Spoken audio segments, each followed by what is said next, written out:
ओम नमः शिवाय। शिवजी सदा सहाय। ओम नमः शिवाय। गुरुजी सदा सहाय। जय गुरुजी। शुक्राना गुरुजी। कोटि कोटि प्रणाम संगत जी।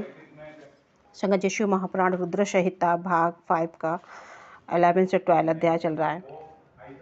बहुत ध्यान से सभी संगत सुनेगी और शुक्राना जरूर करेगी। शुक्राना गुरु पिता। शंखचूड़ ने कहा कि सुंदरी, तुम कौन हो?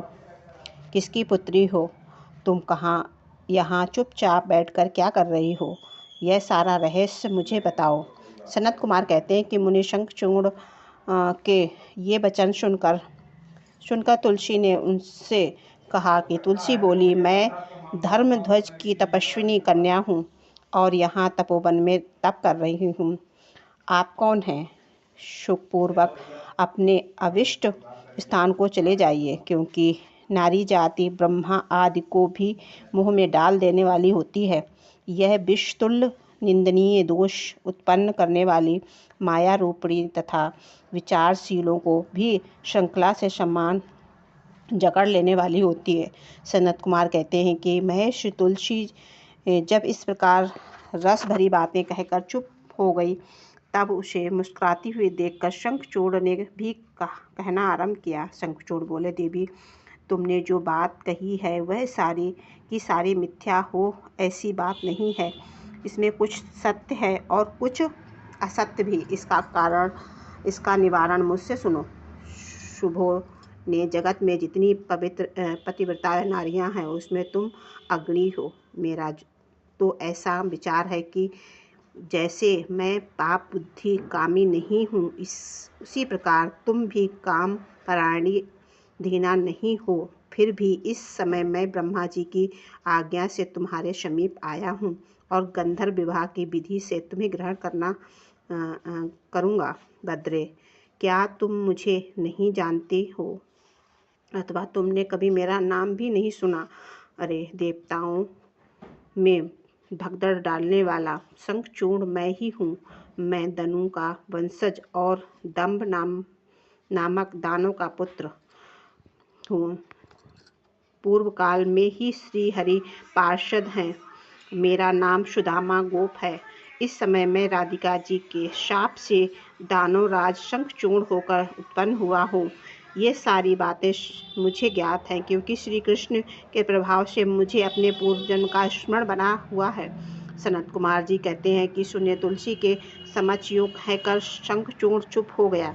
जब दानवराज ने आदरपूर्वक तुलसी से ऐसा सत्य वचन कहा, तब वह परम प्रसन्न हुई और मुस्कुराकर कहने लगी। तुलसी बोली, भद्र पुरुष, आप अपने सत्य विचार से मुझे पराजित कर दिया। जो पुरुष स्त्री द्वारा परास्पर न हो सके वह संसार में धन्यवाद का पात्र है, क्योंकि जिसे स्त्री जीत लेती है वह पुरुष सदाचारी होते हुए भी सदा अपावन बना रहता है। देवता, पितर और समस्त दानव उसकी निंदा करते हैं। जना शौच तथा मरणा शौच में ब्राह्मण 10 दिनों में, क्षत्रिय 12 दिनों में और वैश्य 15 दिनों में शुद्ध हो जाता है तथा शूद्र भी शुद्धि 1 मास में हो जाती है। ऐसा वेद का अनुसरण है।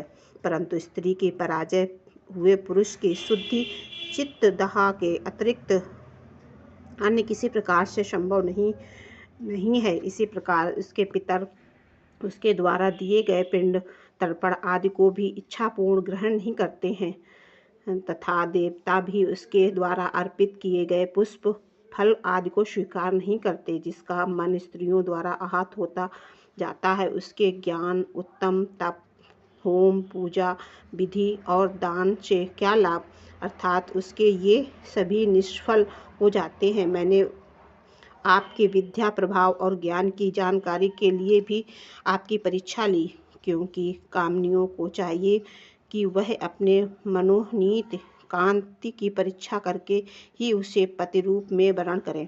सनत कुमार कहते हैं कि व्यास जी जिस समय तुलसी यो वार्तालाप कर रही थी, उसी समय सृष्टिकर्ता ब्रह्मा वहां आ पहुँचे और इस प्रकार कहने लगे।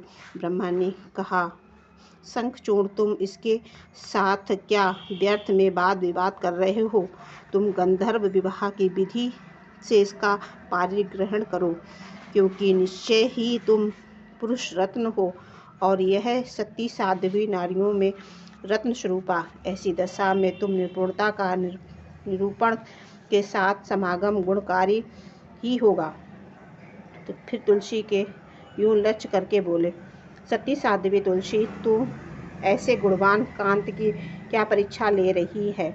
यह तो देवताओं, असुरों और दानवों का मर्दन करने वाला है। सुंदरी, तुम इसके साथ संपूर्ण लोकों में सर्वथा उत्तम उत्तम स्थानों पर चिरकाल तक यथेष्ट विहार कर सारे ऋत होने पर यह पुनः गोलोक में श्री कृष्ण को ही प्राप्त होगा, और इसकी मृत्यु हो जाने पर तू भी वैकुंठ में चतुर्मुखी भगवान को प्राप्त होगी।